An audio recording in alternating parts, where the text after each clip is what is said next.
Бұл үйде ижарада бір атамыз бен апамыз тұрады. Қармасынға байрамда келіп түсіне. Көп вақыт болып қапты, алдында кебем бір. Шақноз. Саған бір әкетпан.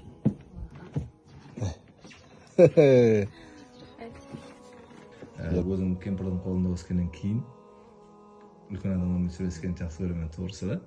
Соған сорап өмір хақында аз-маз не айтасыз жастарға қазір? Ажырасулардан көп қой. Енді не қыл дейміз?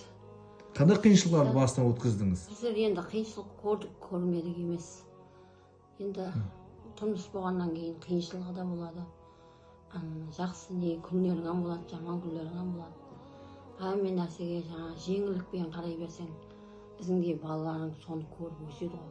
Әлбетте, содан кейін енді ол балаларға неңді көрсетесең әйтеуір, жақсы нелеріңді көрсету керек. Қиыншылығын айтып түсіндіріп, жастан не қылып үйретіп, қиыншылыққа да үйретуің керек. Балаларды?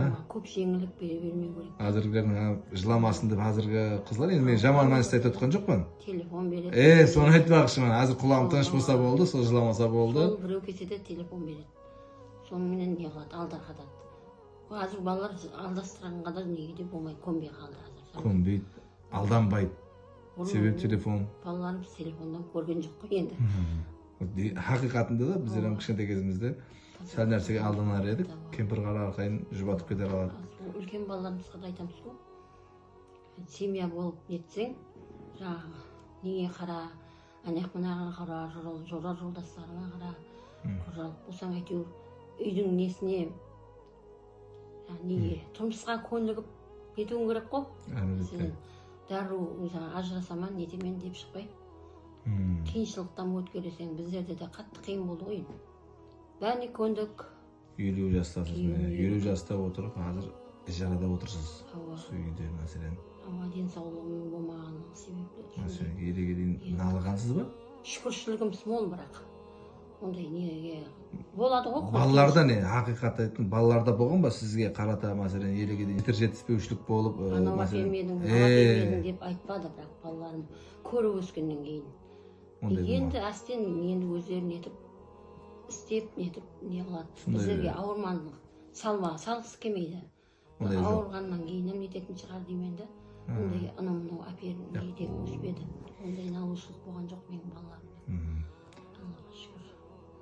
Налыйсың ба мәселен, неге достарым андай үйлерде жасайды, мен неге бұндаймын, неге мен достарым андай затларды киеді, яғни андай затлары бар, менде неге ондай зат жоқ, достарым папа мамасы андай, неге біздің папа мамам мәселен бар ондай айтқанларым бар да, жұмыс істеп сондай мощный болып кетпеген, неге мен бұндай семьяда туылғанмын деген зат біз естігенбіз қыздардан. Сол үшін сол сұрады, ашық беріп отырмын, ашық. Сондай зат өткен ба ойыңнан? Дәрісіне жетпесе де әперіп жатыр. Соған шүкіршілік етіп, тәуірлі болса ауырып қалмайды. Мамаңа, папаңа өкпелеген уақытың болған ба? Неге бұндай жерде тұрып атқаныңа? Расында, сен баста болды дедің ғой. Уақытта кішкентай менің. Жасылай уақытта ма? Кейіннен қазір не қылдық қой, үйреністік, жан-жақты көріп. Бәрібір дұрыс біреуден кем болғым келмейді ғой, оны түсінеміз дұрыс. Мен халық қатар жетіп тұрса қанекей дегенменен бәрібір негізінде ұтыстасыз да, негізінде ұтыстасыз. Өзі байлығының есебін тапсырып боламан дегенше кәмбағал жәннетте отырады деген ойлар бар да. Бұл дүние ертең сәл жерде кешеде авариялар болып жатыр, интернетте көрген шығарсыз, авариялар отыр, жас қыз кетіп қалды мәселен да. Бұл дүние сондай 5 күндік дейміз ғой, ақыл айтқанымыз, үлкен адамыз. Сәл жерде кетеміз де қаламыз да.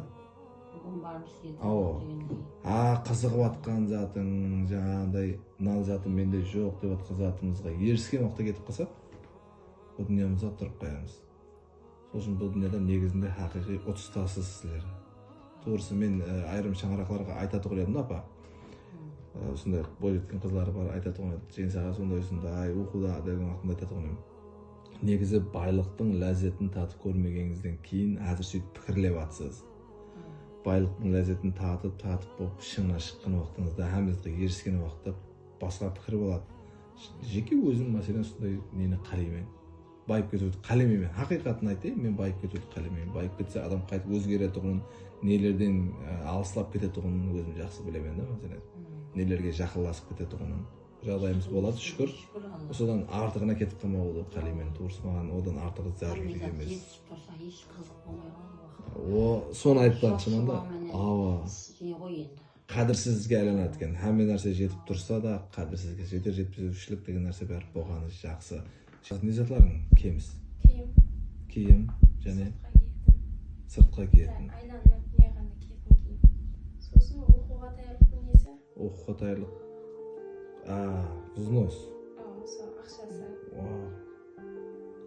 Қазір мама да ауырады, папа да ауырады. Өзі 2 аяқ келін да? 2 аяқ взнос болса ол іздемейміз қауынды. Жеке өзімнің оған жағдайым жетеді. Сен бірақ маған жәрдем бересің, азыр мен кеткеннен кейін интернеттен іздеп табасың. Көп жоқ. 1 жыл болап емескен ғой бұл. 2 ай болса ол проблема нәрсе емес бізде. Машқалап айтылмайды. Табасаң, жақсысынан іздеп тап, сорастыр. Асықпа, жақсы тайлайтын. Аптада 3 күн десе 5 күн деп келсесің, yaxşı ма? Керек болса 4 күн, 5 күн қатаймын. Себебі сенде уақыт аз оқуға тапсыру үшін. 2 ай өте аз болған соң, сөйтіп бізге хабар бересің. Болады ма? Киім болса, киім проблема нәрсе емес. Ашпаларың көп. Видеоларымызды көріп отқан болсаң, ашпаларың қазір бұл видеодан кейін қоңырау етеді бізге. Бізге жібер деп таласып қалады. Сондай магазинше ашпаларымыз бар. Қоғам қалады. Жеңіс видео шығарсаң тастап бер деп отырады. Ол каналдан көре бер десек, жеке өзімізге лишкаға тастап қой, біз ұмытып көре алмай қаламыз. Қап қоймайық дейтін келіншектер бар. Атамыз жүректен ауырады. Және қосымша және бір кеселік келген.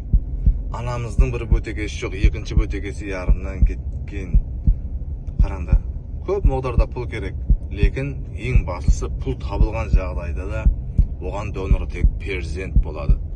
Анамыз айтып атапты, және бір шаңарақ бұзылуын қалемеймен дейді. Не дегеніңіз ол деп отырмын. Не дегеніңіз десем, перзентінің бөтегесін алғанымен олам бір кеселі болады ертең. Олам шаңарақ құрады. Ол да, оның да шаңарағы бұзылуын қалемеймен мен онда етіп деп. Бұл жерде қанша видеоны толық інам еткенімде ярым сағаттан көп болады ғой еді, оны көрмейді адамдар, сосын қысқа алып бердім. Енді қыз бала перзент оны көріп жетер жетпеушілік көрдіңіз ба? Жетер жетпеушілік болып атқан жерінде және де Алланың сынауын қараң шырайлы.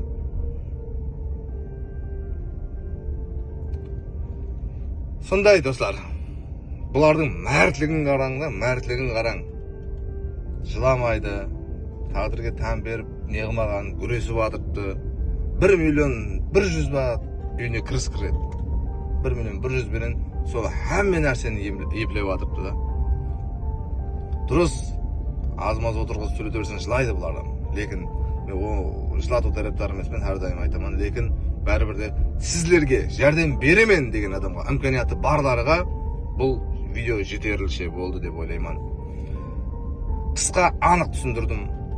Қалғанын өз орнына деп қойып алып, кеңінен түсіну сіздердің вазипаңыз. Оны түсінерлі болды деп ойлаймын. Сау болың, саламат болың достар.